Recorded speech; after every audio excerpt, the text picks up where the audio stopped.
sama mbokk mutualiste yi tey dañuy ñëw waxtaan ak yéen ci wàllu gestion des prestations gannaaw bi ñu leen xamalee lan mooy gestion des adhésions maanaam mbooloo mi nekk ci mutuelle de santé bi nan lañ koy yoree ñëw ci wàllu natt yi nan lañ koy saytoo dañuy ñëw ak yéen ci ñetteelu ponk bi moo jëm ci wàllu paj mi donc bu ñu ne gestion des prestations lan la undu dañ naan mooy nga xool ba xam ñi nga xamante ni ñoom ñoo bëgg a faju am nañu sañ-sañu faju muy benn parce que tamit nit mën naa ñëw bëgg a faju te fekk moom matalul charte yi nga xamante ni moo tax mu war a faju beneen bi mooy su fekkee ne nit ki am na sañ-sañu faju yow mi nga xam ne yaa yore mutuelle de santé bi nit ki su fajoo war ngaa mën a fay ay prestations parce que yow yaa ko garantir ci structure santé bi nga xamante ni moom nga signer convention loolu nag boo ko defee ba pare war nga mën a tënk loolu ci ay jumtukaay yi nga xamante ni moom la agence CMU defar pour mutuelle de santé donc tey bu ñuy tënk gestion des prestations ci ñetti ponk yooyu lañ koy def wante nag bu ñu nee prestation dañ naan prise en charge maanaam paj mi ci biir programme de couverture maladie universelle dafa am ñaari paj mu ndaw mi ak paj mu mag bi lu ñu naan paquet de base ak paquet complémentaire paquet de base bi nag mutuelle de santé bi moom moo koy fay mooy paj mi nga xamante ni moo jëm ci poste de santé bi centre de santé ak garab yi nga xamante ni pour pharmacie la waaye ICP bi nekk ci poste bi wala médecin bi nekk ci centre bi moom moo ko bind donc ci ñetti bërëbu fajukaay yooyu bu fekkee ne nit ki soxla na faju dem na fa facture yi nga xam ne moom la ñu yónnee mutuelle bi buñ ko yónnee mutuelle de santé bi ci boppam moom moo koy fay wante nag mutuelle de santé dafa am lu muy jël du jël lépp boo ñëwee ci paquet de base bi dañ lay jël 80% maanaam lépp loo faju ci biir poste bi centre de santé bi bu dee ñaar téeméer mutuelle bi gàddu na la téeméer ak juróom benn fukk yow mutualiste bi nga fay ñeent fukk yi bu dee pharmacie bi nga fay genn wàll moom mu fay genn wàll mais nag bu ñu jugee ci loolu ñu ne paquet complémentaire donc bu fekkee nit ki feebaram jéggi na centre de santé dem hôpital kooku nag union départementale moom moo koy jël en charge donc bu fekkee tamit ci biir hôpital bi bindal nañ ko ordonnance boo xamante ni dafa war a jël garab yi ci hôpital bi ndax amul ci pharmacie bi ndax amul ci hôpital bi bu boobaa union départementale moo koy fay boo ñëwee nag ci paquet complémentaire maanaam ci hôpital bi li nga xamante ni moom nga fay fajoo union bi dafay jël 80% waaye nag su fekkee ne ñëw nañu ci hospitalisation juróom-ñaari fan yi nga xamante ni moom nga fay tëdd mutuelle de santé bi daf la koy gàddu donc bu ñuy tënk ci wàllu paquet yi paquet de base paquet complémentaire loolu la ëmb waaye nag baax na yow mi nga xam ne yaay gérant mutuelle de santé bi sa bénéficiaire bu ñëwee bëgg a faju nga xamal ko ay mbir maanaam tey jii boo ñëwee dugg adhéré ci mutuelle bi doo dugg tey natt tey faju tey il faut nga toog lu ñu naan diiru nëgandiku maanaam période d'observation diiru nëgandiku boobu nag baax na nga xamal lan moo tax ñu koy teg parce que tamit bu ñu nee assurance gis wax ay risque te ku ne risque maanaam ay cas de fraude yoo xam ne mën na taxaw parce que nit ki bu fekkee dafay xaar ba soxla mu soog a dugg natt yaakaar naa ne ñëpp buñ ko defee mutuelle bi du taxaw moo tax pour éviter loolu ñu teg lu ñu naan période d'observation période d'observation boobu nag su fekkee ne nit ki bi muy natt bi muy soog a dugg bees natt bi mu joxee dafa ne nattu at la weer lay toog doog a faju su fekkee nag dafa ne moom juróom benn weer yi lay natt maanaam 300 ak juróom fukk bu boobaa te ñaari weer lay toog soog a am sañ-sañu faju loolu bu ci jugee war naa xam ne bés bu demee ci bërëbu fajukaay bi dafa war a fay lu ñu naan ticket modérateur ticket modérateur mooy wàll bi nga xamante ni yow bénéficiaire bi moom nga warloo sànq nee naa leen boo demee ci bërëbu fajukaay bi jël nañ la 80%, 20% yi des loolu mooy ticket modérateur. donc baax na nga xamal ko sa mutualiste ba nga xamante ni bés bu fay demee dina mën a am lu mu gànnaayoo ba nga xamante ni bu ko fajkat bi laajee mu mën a génnee ci poosam faj. yow miy gérer mutuelle tamit baax na nga xam lan mooy tiers payant parce que tey jii nii ki nga xamante ni moom nga séqal muy prestataire de soins bi moom warul a facturer lu dul li nga xamante ni moom nga gàddu muy 80%. leneen li nga xamante ni moom moo des bénéficiaire bi sur place la koy laaj. donc muy loo xamante ni tey kii di gérant mutuelle wala administrateur bi fa nekk baax na mu xam mbir yooyu ndax yorin bi saytu bi mën a yomb. ñu ñëw ak yéen ci ñi nga xamante ne ci wàllu prise en charge bi maanaam ñi nga xamante ne ñoom ñoo nekk ci mutuelle parce que mutuelle dafa am ay cible yu bokkul. boo jëlee ñi nga xamante ni ñoom ñooy joxe juróom-ñaar téeméer at bu jot ñooñu la ñuy tuddee cible classique. boo am na tamit ñi nga xamante ni ñoom dañ leen di jël à 100% mooy ñi nga xam ne dañoo am bourse de sécurité familiale wala carte d'égalité des chances ñu enrôler leen ci biir mutuelle de santé. am na tamit élèves yi ñu ngi ci biir mutuelle yi ndongo daara yi tamit ñu ngi ci biir mutuelle de santé yi donc ñooñu baax na tamit ku ci nekk nga xam yow mutuelle de santé lan nga sasoo pour jël leen en charge bés bu ñu soxlaa faju. donc ci classique yi ñoom bu ñu ñëwee ci poste de santé centre de santé yow mutuelle de santé bi da nga leen di gàddu 80%. su fekkee ne soxla nañu garab ci pharmacie bi amul ci poste bi wala ci centre bi bu fekkee ne médicament générique la da nga koy jël 80%, bu dee spécialité la nga jël leen 50%. bu ñu jugee ci ñooñu ñu ñëw ci ñi nga xamante ni ñoom ñoo am bourse de sécurité familiale wala carte d'égalité des chances te ñu dugal leen ci mutuelle de santé. kooku état dafa ne yow mutuelle fajal ma leen du ñu fay dara. bu ñu demee ci bërëb bu fajukaay bi lépp loo xamante ni soxla nañ ko te mu bokk ci paj mi nga xamante ni yow moom nga jël yow jëlal leen lépp. maanaam ticket modérateur bi classique bi doon fay ñoom duñ ko fay lépp yow sa structure bi nga xam ne moom nga signeel moom la lay jox nga faj ko. baax na nag nga xam ko parce que lettre de garantie bi nga xam ne moom nga fay yabal baax na nga préciser ko ci taux bi ngay jël en charge wala ci carnet bi nga mandargal ko pour ki nga xamante ni moo koy faj mu mën a xam ne ki fi ñëw de moom warul fay dara lépp dama la ko war a yónnee yow mutuelle bi nga fay ko. ñu ñëw ci élèves yi ak ndongo daara yi donc ñoom dañ leen di jël en charge ci paj mu ndaw bi poste de santé centre de santé ak garabu pharmacie bu fekkee amul ci poste bi wala centre de santé. donc ñoom dañ leen koy jëlal comme niñ koy jëlalee ki nga xam ne mooy classique bi te joxe 3500. waaye su fekkee ne dafa ñëw ci hôpital foofu la différence bi am. bu boobaa lan la fa am sañ-sañ moom élève bi wala ndongo bi consultation la fa am ak garab boo xamante ni ñu ngi koy jaay ci biir hôpital bi ñu jëlal ko ñaar yooyu 80%. donc loolu baax na yow gérant bi mutuelle de santé bi nga yor ko xamal ko tamit ñi nga xamante ni ñoo ñëw soxla faju te bokk ci catégorie yooyu. saytu bi nag sànq nee naa leen ci njalbeen ñetteelu point bi mooy bu fekkee ne say bénéficiaire faju nañu ba pare dañ la yónnee facture. buñ la yónnee facture nag boo ko saytoo ba pare contrôler ko ba mu jaar yoon nga mën kaa dugal ci ay jumtukaay.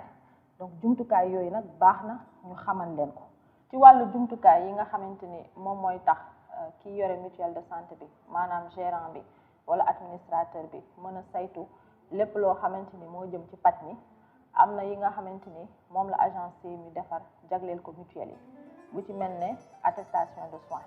attestation de soins nag dafay permettre mutuelle de santé bi bés bi jot facture bi ci au niveau poste de santé moo am information yépp yi nga xamante ni moom la soxla ci li nga xamante ni moom la ñu defal paj mutualiste am. donc loolu mutuelle bi daf koy déposer ci poste de santé bi waaye nag bu mu koy déposer da koy numéroter ba pare def ci li nga xamante ni moom la warloo moom mutualiste bi. ci wàllu attestation de soins ci kaw en tête bi la donc ñu ngi nekk ci suñu mutuelle de santé Jaxaaw. donc prénom et nom du bénéficiaire donc Amina Samb moom moo soxla faju donc turam lañ ciy bind. code bénéficiaire am mu nekk 383.3 âge am toll ci 26 ans sexe féminin. donc bu ñu jugee ci loolu ñu ñëw ci tableau bi donc date bi nga xamante ni moom la Amina Samb ñëw faju ci date boobu lañ ciy def nature prestation bi li nga xamante ni moom la ICP bi fajee ko loolu lay def foofu noonu montant payé par le malade maanaam bi mu fajee Amina Samb ba pare li nga xamante ni moom la ko laaj ci facture bi loolu lay def foofu li nga xamante ni moom la fayeeku mutuelle de santé bi moom lay def ci partie montant facturé à la mutuelle. donc bu ñu demee ci loolu bu ñu jugee ci loolu am na ci suuf partie totale su fekkee ne amul leneen loo xamante ni moom la fajee Amina Samb ñu def total bi léegi ci suuf am na total facturé à la mutuelle de santé nga def ko en lettres parce que en lettre bi li tax mu am solo mooy yenn saa yi en chiffre bi mën nga ci juum loolu moo tax en lettre bi baax na fajkat bi remplir ko ci suuf nag mu def signature am ak cachet am donc jumtukaay bi lay boole ak facture bi nga xamante ni mooy facture globale bi pour mutualiste yi ñëw faju ci biir poste de santé bi donc boobu mooy jumtukaay bi jiitu bi ci topp moom mooy lettre de garantie lettre de garantie nag niveau centre de santé la ëpp liñ koy utiliser parce que dafay tax ñu mën a contrôler mutualiste bi ndax mu ngi respecter lu ñu naan pyramide sanitaire ndaxam maanaam balaa moo dem centre de santé est-ce que jaaroon na poste de santé ba pare donc muy loo xamante ne jumtukaay boo xam lu am solo la ci mutuelle de santé donc ñetti volet moo ci nekk ñetti volet yooyu ci kanam dinañ leen ko présenter mais dina am na partie boo xamante ni kii di fajkat bi moom moo koy remplir ànd ak facture bi ba nga xamante ne mutuelle bi moom dina mën a def contrôle bi war pour mën a kaa fay xaalisam. lettre de garantie boobu nii la tëddee dafa am ñetti pàcc bi jiitu mooy souche bi ci topp mooy garantie beneen bi ci des mooy attestation de soins. souche bi moom mooy des ci mutuelle de santé bi bés bu ñu remplir lettre de garantie bi ba pare ñeneen ñaari pàcc yi muy garantie ak attestation de soins bi moom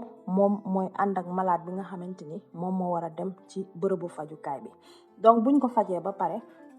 pàcc bi nga xam ne moom mooy attestation de soins bi moom la ko médecin bi di yónnee mutuelle de santé bi ànd ak facture bi nga xamante ni moom la ko fajee wante boo xoolee ci lettre de garantie bi ci kaw am na ay information yoo xamante ni war nañ ko remplir d'abord war nañ fa def turu mutuelle de santé bi muy jaxaaw foofu lañ nekk nii ban union départementale la bokk muy union départementale bu Thiès ñu def fa ak numéro lettre de garantie te numéro lettre de garantie bi nag mutuelle de santé bi moom moo koy numéroté selon ni nga xamante ni moom la ko daan noonu la koy doxalee donc fii ci sunu mutuelle de santé ñu ngi toll ci numéro lettre de garantie 45 56 bu ñëwee nag ci partie souche bi nan nañ koy remplir donc information bi jëkk lieu bi la ñuy def maanaam jaxaaw prénom et nom de l'adhérent maanaam turu adhérent bi nga xamante ni moom moo boot ki nga xam ne mooy bénéficiaire bi donc boo xoolee ñun Amina Samb moom moo soxla faju ji Amina Samb moom kan moo ko boot papaam la tudd Ali Samb donc turu Ali Samb lañ fay def ban numéro adhérent la am 383 bu ñu fàttalikoo donc nom du bénéficiaire maanaam ki nga xam ne moom moo soxla faju turam lañ fay def donc Amina Samb moo soxla dem faju ji donc moom lañ fay def ban code bénéficiaire la am 383.3 date de naissance am nekk 13 novembre 1994 ñu def ko sexe maanaam góor la wala jigéen Amina jigéen la ñu def foofu féminin adresse fu mu dëkk jaxaaw ñu bind ko date bi nga xamante ni moom la ñëw jël ci lettre de garantie bi ñu bind ko ci maanaam muy 10 février 2020 donc bu ñu jógee ci partie souche bi ñu dem ci volet 1 di garantie maanaam partie garantie bi donc ci kaw yow yaa ngi adressé wu ci ki nga xamante ni moom nga signer sa convention donc foofu yaa ngi naan au médecin chef de district du centre du district de Thiès parce que tamit Amina Samb mu ngi war a dem centre de santé 10e te foofu kan laa fa signer convention muy médecin chef de district donc moom ngay adressé au volet garantie bi fàttali ko nag ne ko conformément convention bi nga xam ne moo tënk suñu ñaari structure yi maa ngi lay ñaan nga jëlal ma sama bénéficiaire bii di Amina Samb te nga yónnee ma facture bi te nga àndal ak facture bi volet attestation de soins bi donc boo waxee ak loolu après ci suuf nom du bénéficiaire muy Amina Samb code bénéficiaire am 383.3 nga def fa date de naissance am ñu defaat ko ci muy 13 novembre 1994 taux de prise en charge maanaam ñaata laa koy jël en charge parce que tamit mutuelle de santé yi dañu am ay cible am na boo leen fàttalikoo ci sunu module gestion des adhésions wax nañ leen ne am na ñoo xam ne ay bénéficiaires spécifiques lañu maanaam ñi am bourse de sécurité familiale wala carte d'égalité des chances te ku ci nekk sa taux de prise en charge méngoowul ak sa morom donc comme que Amina Samb moom classique la maanaam ñi nga xam ne ñooy joxe 3500 moom 80% lañ koy jël ci centre de santé ñu def taux de prise en charge 80%. donc bu ñu ñëwee volet attestation de soins kooku nag ki nga xam ne moom moo faj Amina Samb muy médecin bi moom moo koy remplir bu ko rempliree ba pare nag bés bu yónnee facture bi mutuelle de santé bi pour mu fay ko da ciy boolewaale volet attestation de soins donc nom du bénéficiaire mu bind Amina Samb code bénéficiaire Amina bi mu def ko ci muy 383.3 bu fekkee ne dañ ko référé à l'hôpital bu fekkee Amina Samb dafa faju woon 10e ba pare mais malheureusement 10e am na loo xamante ni mënu ko koo faj ñu yebal ko hôpital bu boobaa day def oui bu fekkee amul nag mu def non léegi prestation fournie maanaam yan paj la jox Amina Samb donc yooyu yëpp mu bind ko ci donc coût total des prestations maanaam lépp li nga xamante ni moom la fajee Amina Samb ci ban njëkk la toll mu bind ko foofu li nga xam ne moom la Amina Samb fay ci njëkk moomu mu def ko fa montant à payer par la mutuelle de santé mu def ko ci maanaam wàll bi nga xamante ni moom la mutuelle de santé bi war a fay mu def ko ci date bi nga xamante ni moom la ko yónnee facture bi mu def ko ci suuf moom mi nga xamante ni mooy prestataire bi mu signé def cachet donc boo xoolee lii mooy li nga xamante ni moom la ñu war a remplir sunu lettre de garantie muy élément document boo xamante ni maanaam jumtukaay boo xam ne am na solo lool ci mutuelle de santé parce que dina tax tamit nga mën a xool ndax am say malade ñu ngi respecté pyramide sanitaire. beneen bi ci topp mooy bon de commande médicament bu ñu nee bon de commande médicament nag ñu xalaat pharmacie maanaam bés bi nga xamante ni mutualiste garab bi mu soxla amul ci bërëbu fajukaay bi nga xam ne moom la demoon muy poste bi wala centre de santé bi su boobaa day ñëw ci mutuelle bi defal ko bon de commande yebal ko pharmacie bi nga xamante ni moom la signer convention mu jox ko garab yi nga xam ne moom la soxla mu fay lam ca war a fay li ci des pharmacie bi yónnee ko facture mutuelle de santé bi. nan la ñuy remplir tableau bi en tête bi lan la donc da ngay def turu mutuelle de santé bi donc mutuelle de santé de Jaxaaw la ñu nekk toujours ak date bi nga xamante ni moom la Amina Samb ñëw pour jël ci garabam. pharmacie bi nga xam ne moom nga signeel muy pharmacie bu Jaxaaw bénéficiaire bi nu mu tudd Amina Samb code bi 383.3 nga def ci atu Amina Samb sexe bi nga def ko ci comme que jigéen la nga daal ci def participant bi def ci prescripteur bi donc prescripteur bi c'est extrêmement important parce que tamit tey ki nga xamante ni moom mooy pharmacien bi tey su fekkee ne dafa war a substituer wala mu def leneen baax na mu xam ne man kat kii moom moo bind ordonnance bi donc nga def ko ci léegi nag pharmacien bi bu demee moom dina def quantité bi nga xamante ni moom la ko jox désignation bi li nga xam ne moom la ko jox comme garab quantité bi moom mooy jiitu li nga xam ne moom la ko jox comme garab prix unitaire bi maanaam garab bu nekk ñaata la jor total bi mooy bu fekkee ne garab benn bi plaquette benn bu nekk 100 francs la plaquette paracétamol bu fekkee juróom la ko ci jox 100 francs nga multiplier ko par 5 muy 500 mu nekk total bi donc noonu la koy toppalantee ba ci suuf mu def total bi maintenant montant à payer boo leen xoolee dafa am 50% wala ak 80% donc dañuy dellu siwaat ci spécialité ak générique bi nekkoon ci kaw bu fekkee ne li nga xamante ne moom lañ ko jox ay médicaments de spécialité la bu boobaa mutuelle bi da koy xaajoog malade bi jël genn wàll moom mu jël genn wàll su fekkee ne moom ay médicaments génériques lañ ko jox bu boobaa dañ koy jël 80% malade bi fay 20%. donc montant à facturer kooku mooy li nga xamante ni moom la mutuelle bi war a fay total général bi ñu def ko donc loolu mooy bon de commande pour médicament. ci suuf arrêter le présent bon à la somme de maanaam li nga xam ne moom la ñuy fayeeku mutuelle bi dañ koy def en lettre pharmacien bi signé ko caché ko. beneen bi ci topp maanaam mooy modèle de facture détaillé. modèle de facture détaillé boobu nag dafa am solo ci mutuelle parce que tey su fekkee da nga ne man balaa maa fay samay facture dama ko war a contrôler ba pare mais kuy contrôler dafay fekk nga am ay détails baax na nga mën ko am yow mutuelle yóbbu ko ci sa prestataire bi nga signé ba nga xamante ne moom bés bu lay defal sa facture di nga am information yépp yoo soxla ci sa mutualiste nga xamante ne yéen ñaar coow du am boo ñëwee teg nga xool nga ne ah ñii dañoo faju ci weer bi est-ce que ñii bokk nañu sama mutuelle wala bokkuñu sama mutuelle parce que njuumte tamit mën naa am donc muy jumtukaay boo xam ne baax na mutuelle yi di koy yóbbu ci seeni structure sanitaire pour que bés bu ñu leen defal facture ñu mën a basé wu ci modèle boobu. ñu ñëw nag ci registre des prestations. registre des prestations dafa nekk jumtukaay boo xamante ni ci mutuelle de santé bi lay des du jumtukaay boo xamante ni yow da nga kaa war a dem teg ko ci bërëbu fajukaay bi moom mu remplir la ko déedéet yow mutuelle de santé bi bés boo jotee say facture weer nga xool lépp vérifier yépp saytu lépp ba mu leer na le ah man kat lii ma war a fay loolu laa war a fay nga dem fay say facture ba pare nga ñëw nag remplir nga mën a topp yow sa consommation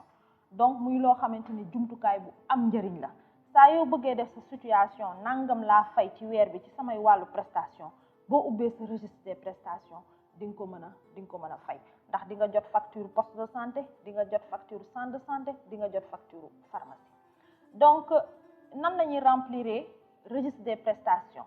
ci kaw da ngay def turu mutuelle bi donc ñu ngi toujours ci sunu mutuelle de santé Jaxaaw donc structure sanitaire bi nga xamante ni moom laa ko séqal moo nekk 10e donc 10e yan prestation laa fa def donc date bi bu ñu leen ko waxee sànq 13 mars 2020 la Amina Samb ñëw code bénéficiaire am 383.3 la turam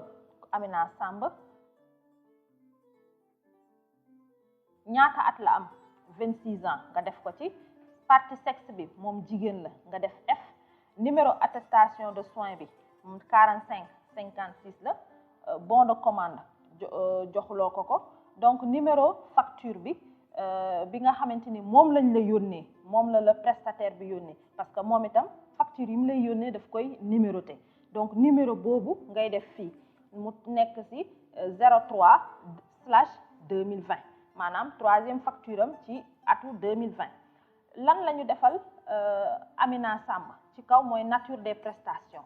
donc defal nañ ko consultation téeméer la jar donc fii njëg bi nga xam ne moom la jar ci structure bi moom lañ fay def donc téeméer la jar médicament yi nga xam ne moom lañ ko defal ci centre de santé bi junni la tollool 5000 amul médicament officine ñu bàyyi noonu hospitalisation bi nga xam ne moom lañ ko defal ci biir centre de santé bi mu ngi toll ci 9000 francs analyse liñ ko defal mu ngi toll ci 4000 donc boo jëlee loolu lépp ñaata la ci Amina fay 3700 moom la ñuy def ci partie bénéficiaire bi mutuelle de santé ñu defal ko 14800 mooy partie bi mooy li nga xam ne moom la war a fay.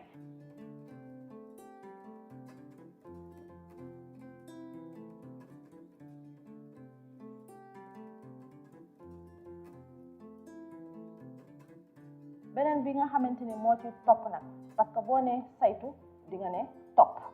donc ci wàllu prestation tey yow mutuelle war ngaa topp say paj xool ndax man samay mutualiste li ñuy consommer ndax mu ngi jaar ci yoon wala jaarul ci yoon samay bërëbu fajukaay li nga xamante ni moom la ñu waxoon ca convention bi maanaam facturation bi njëgu paj mi ñu ngi koy respecté wala respecté wuñ ko nga mën a xam tamit jamono ji nga xamante ni man ñii faju ban jamono la ëppee ndax am nawet laay gën a faj ndax am décembre te loolu topp bi moo la ko mën a may. bu ñëwee ci topp bi nag muy lu am solo ci mutuelle de santé rawatina li nga xamante ni dafa jëm ci paj mi loolu nag ñaari jumtukaay moo la koy permettre bi ci jiitu mooy fiche de suivi des prestations par niveau. fiche bi nii la tëddee ci kaw nañu renseigner turu mutuelle de santé bi. bu ñëwee ci tableau bi dafa am ay rubrique yoo xamante ni moom lañu war a renseigner. bi ci jiitu mooy xeetu bërëb fajukaay maanaam type de structure, soit case de santé, poste de santé wala centre de santé. dinañ def tamit turu structure sanitaire bi maanaam turu bërëbu fajukaay bi nga xamante ni moom nga war a dugal ay information. weer yi nag doogo ñëw toppalante janvier ba décembre. weer bu ci nekk war nga def nombre de cas yi ak njëg bi nga xamante ni moom la la dikkeel. suñ demee ba décembre nag après bi ci topp mooy total bi maanaam weer yëpp boo leen dajatlee ñaata cas nga am, ñaata la la dikkeel tamit ci xaalis. donc bu ñu ñëwee ci suñu cas bi nga xamante ni moom lañ doon waxtaanee muy mutuelle de santé Jaxaaw. donc ban structure sanitaire, donc bu ñu fàttalikoo suñu mois de mars bi nga xamante ni moom la ñu amoon malade ci structure sanitaire bu 10e la di centre de santé. donc dañuy def centre de santé. turu structure bi ñu def 10e. comme que weeru mars lañu am facture boo xamante ni moom moo jógee ci bërëbu fajukaay boobu, weer boobu la ñuy renseigner. donc ñaata cas lañ fa am, benn cas lañ fa amoon mu doon Amina Samb, ñaata la ñu dikkee ci xaalis muy 14800. donc noonu lañ koy toppalantee weer bu jot bu fekkee am nañ fa ay cas ñu def ak njëg bi nga xamante ni moom lañu dikkee ba mu jeex. donc tableau bi nii lañ koy renseigner mooy loo xamante ni vraiment dina jàppale mutuelle de santé ci topp bi nga xamante ni moom la war a topp paj mi ci biir kuréelam. beneen jumtukaay bi nga xamante ni mooy lay permettre nga topp paj mi nga xamante ni moom la mutualiste yi def ci biir mutuelle de santé bi mooy fiche de suivi par prestation. fiche de suivi par prestation nag dafa am njëriñ lool parce que mooy tax nga xam xeetu paj yi nga xamante ni moom nga jël ci mutuelle de santé bi bu ci nekk ban tolluwaay la ci am weer bu jot. donc muy loo xam ne ni am na solo lool ci mutuelle. donc bu ñu ñëwee ci fiche bi nii la tëddee. tableau bi dafa am ay ligne am colonne. donc ligne yi weer yi lañ fa def janvier ba décembre. weer bu nekk war nañ ci renseigner nombre de cas yi ma am ak coût bi. boo la ñëwee ci gauche bi maanaam colonne bi dinañ am type de prestation yi nga xamante ni moom laa jël ci mutuelle de santé bi ci sama poste de santé wala centre de santé. donc bu ñu ñëwee ci exemple bi nga xamante ni moom lañ doon wax sànq maanaam sunu mutuelle de santé bu Jaxaaw. bu ñu fàttalikoo ci sunu registre des prestations benn malade lañ fa amoon ci mois de mars muy Amina Samb. parce que tamit fiche bi boo ko bëggee renseigner yaa ngi jëlee information yi ci registre des prestations fekk fay nga say prestation ba pare vérifier sa facture fay ko renseigner ko ci registre des prestations après nag nga ñëw jël sa fiche de suivi mën a dugal information yooyu. donc bu ñu ñëwee mois de mars Amina Samb bi nga xamante ni moom lañ fa amoon comme malade te jot facture bi defoon na consultation primaire. donc nombre de cas da ngay def 1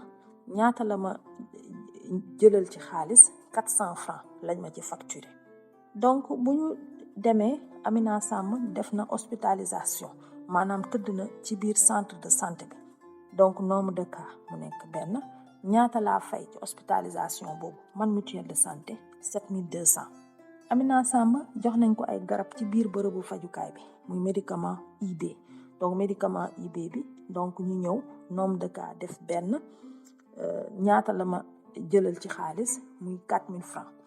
Amina Samb defal nañ ko ay analyse donc ma ñëw def nombre de cas benn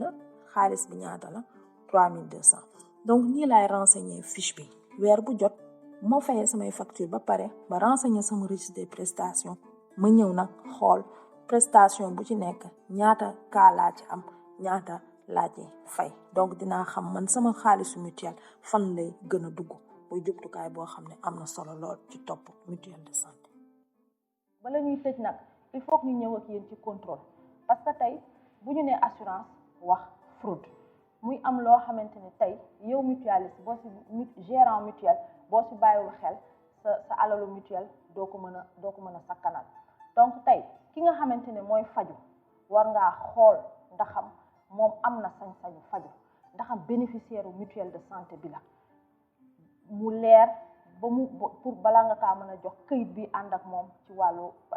ci bërëbu fajukaay bi. ki nga xam ne moom nga séqal tamit muy prestataire bi balaa moo faj sa mutualiste moom it war na ko leer ne kii ñëw faju si ndaxam moom la xool carnet bi ndaxam photo bi ci nekk cachet mutuel baa ngi ci ndaxam photo bi ci nekk mooy jëmm ji jàkkaarloog moom donc muy loo xamante ni am na solo lool. yow mutuel tamit buñ la yónnee sa facture war ngaa xool facture bi ndaxam répondre na ci conformité bi nga xamante ni moom la war a am ndaxam njëg biñ la ko jaay mooy njëg bi ngeen waxante woon donc muy yoo xamante ni ay contrôle yu am solo la yow gérant mutuel bi war nga ko def balaa ñoo fay facture yi. war nga waxtaan ak tamit sa prestataire parce que tamit surconsommation mën na am parce que nit ki tamit mën na jàpp ne bu amee carnet rek saa yi ko neexee dem faju ji war nga waxtaan ak moom sensibiliser ko ba nga xam ne cas de fraude yooyu ay surconsommation wala surprescription parce que moom it mën na bañ a comprendre lan mooy mutuel ba nga xamante ne day jàpp ne rek war naa mën a bind lu ko neex donc loolu war nga caa mën a liggéey sa prestataire te loolu lépp suivi des conventions moo la ko mën a may donc ci tënk loolu lañ leen indiloon ci gestion des prestations.